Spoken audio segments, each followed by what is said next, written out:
Let's talk a bit about some basic theory. So I made a little list that shows how age affects materials. And the three main components of the material are diffuse, reflection, and bump. And let's look at how each of those maps are affected by age, weather, wear and tear, and so on. So let's start with the diffuse. Diffuse can get dirty, it can have some grime on it, it can develop some patina in occluded areas, it can get some dust settling on top of the object. There can also be some green growth on the areas of the object that are exposed to rain or water. So you can also get some discolorations either from sun or from water. You can get some leaks coming from the top, some splashes coming from the bottom, and some fading of the color from the UV rays. Right, so the reflections can get dirtier. There can be some dirt and grime on top of the object that blocks the reflections. And usually objects lose their glossiness with age as well. And they lose their perfect polish and become a bit blurrier into reflections. Okay, so some areas become less reflective, some areas stay the same, so you get this slightly patchy look. And you can also get some smears and smudges in the reflections from some sort of human contact with the object. If you touch a shiny glass, you're gonna get some fingerprints on it and smudges from the oils in your skin. So this can show in the reflections. Refractions also display similar effects to the reflections. Right, and for the bump you have some basic surface damage, some dents, some scratches, some chips, and you have some more damage around the edges where the most wear happens for the object. And you also get some distortions of the whole object. Basically, if it starts out flat and straight out of the factory, with age it can become slightly buckled, slightly wavy, and distorted a little bit. Right, and then you have the layered materials, which are basically composed from multiple simple materials. So let's say you have lacquered wood, you have the wood material and lacquer on top, and perhaps even some dirt on top of that lacquer. So for those layered materials, each layer is aged with these same techniques, and the damaged areas usually show through the lower layer, and you can also get some dirt and mud layers on top of the object. Alright, so this is a simplified diagram of my workflow. So the first thing I do is I analyze some reference photos. And always find some reference photos for the material you're trying to recreate, so you can get them from Google or go out and take the photos yourself, because it's very hard to get realistic result if you do not have some reference to work from. And this is how I break down these reference images in my head. So first of all, I look if the material is simple or if it's layered.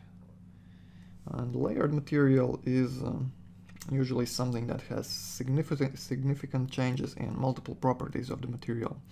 So for example, it has different levels of reflection, different glossiness, different diffuse, and also if the material has different types of speculars in the same place. For example, you have sharp reflections and blurry reflections at the same time in one area of the object. This material must be layered. Otherwise you can't really get this effect. Okay, so if the material is layered, just break it down into layers and then one by one start with the first layer and break it down into maps. If the material is simple, you just break it down into maps right away. So try to figure out how the diffuse, reflection, refraction and bump maps should look. And for each map, try to find some generic patterns that are repeated all over the object, and the geometry specific patterns that are concentrated along the edges, for example, or patina concentrated in the occluded areas or concave areas. And then I create or choose masks to create those patterns. And then I take those masks and mix and composite them together to create my final map. And sometimes I do this step in Photoshop if the desired map is very complex or it's simply faster to do in Photoshop. And then I move on to the next map. So let's say I start by diffuse, I create the map, move on to reflection, create the map, move on to glossiness, create the map, move on to bump, create the map, and so on. Once all the maps are finished, I just go to the next layer and do it all over again. And finally, I mix them together by using the final mask that is used for the Vray blend material. Now let's talk about masks. And these are black and white patterns that are used with mix maps, composite maps, and Vray blend materials. And masks are very important in my workflow. So basically what we do is we use a pattern to blend together two colors, maps, or materials. So here's an example of blending together two colors, green and red, using this black and white image as a mask. And this is the final result. As you can see, the black areas show the first color and the white areas show the second color.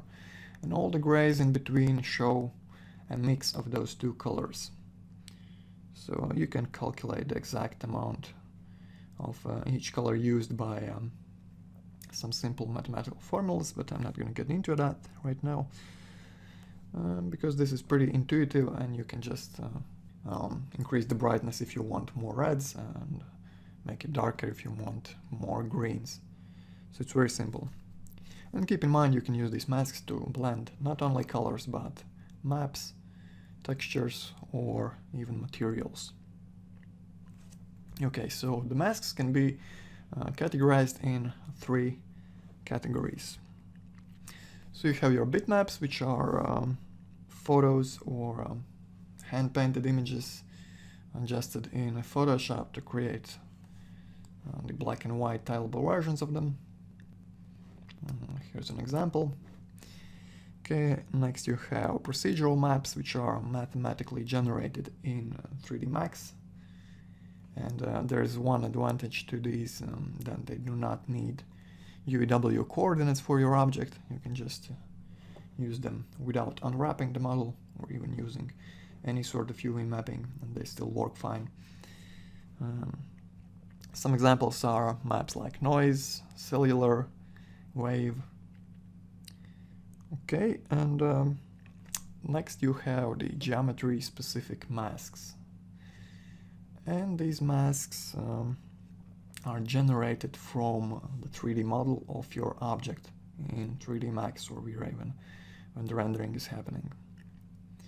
So these are pretty useful. So let's look at some examples of geometry specific masks. So the first one is ambient occlusion, or Vray dirt. So basically with the default settings, with the exception of swapping the colors around, you get the occlusion effect in the occluded areas that are basically inner edges that do not get as much light as the rest of the object. And you can also use it with inverted normals, which gives another very useful effect, but instead this effect is applied on the outer edges or the outer corners of the object. And you can also use the bias values of the Vray dirt to kind of shift the dirt effect in any of the 6 directions: up, down, left, right, forward, backward. There is one disadvantage to Vray dirt, and it's that it cannot be used in the bump slot for now. if you use any map with Vray dirt in it in the bump slot, the bump is simply not going to be calculated at all. So perhaps that will be fixed in future, but for now, just keep that in mind. And Vray dirt is very useful for adding some patina, dirt, edge wear, leaks from the top, some water soaking up from the bottom, and stuff like that. Okay, so our next map is fall off. And with aged, old and dirty materials, the way I use it is I set it towards away and use it on the world Z axis. And this way I can apply this effect on those areas of the object that are exposed, for example, towards the top. So imagine just rain falling down on the object, and you can get a mask in those areas where it would touch the object. So basically all those surfaces that are facing upwards. And you can use it with inverted colors for generating the same effect, but on the bottom. And this can be great for adding some dust settling on top, some wet areas on top, some moss or algae growing in these wet areas, and maybe some splashes coming up from the bottom only on those areas that are facing downwards. So it's a pretty useful map as well. Okay, so next one is the curvature map. And you have to use a little plugin to create it in 3D Max. I'm going to show you that a bit later. But basically what it does, it generates the colors for convex areas. So the convex areas are green. You can control the intensity and the contrast of these colors as well. And it generates a red color for the concave areas. And even though this map is not on black and white, it is used with a vertex color map, which you can further split into red, green and blue channels and use each channel as a mask. So for example, if you set it to red channel and red becomes white, the green disappears and you can use it for the concave areas. Or if you set the channel to green, you can use the convex areas of this map. So it's pretty useful, basically two maps in one. Okay, and it can be great for adding some patina, some edge wear, or some fading of the color in the convex areas, some more polish in the most worn areas. Like if you would handle this teapot, you would probably mostly hold it on those convex areas. It's great for making those a bit shinier and more worn. Okay, so next one is not strictly generated from the geometry of the object, but I still included it in this geometry specific list, and it's a gradient. And basically sometimes you have the materials that should have a different look on different sides of the material of the object. So what I usually do is I apply a new planar UVW map to my object, set it to a different channel than the default one, and basically use it only for this gradient mask. And you can add some various effects. For example, you can add some dirt on the bottom or on the left or the right, whichever place you need it. And all these masks, all these geometry specific masks are too perfect, and they look very CG, and they do not look too natural. So that's why they are almost never used with the default settings, and they usually mix them or composite them with some other masks like procedurals or bitmaps to create the final mask, which looks much more natural than this one on the left. So you have this fall off here, and I've mixed it with a bitmap, and the white areas show the bitmap, and the black areas just stay black.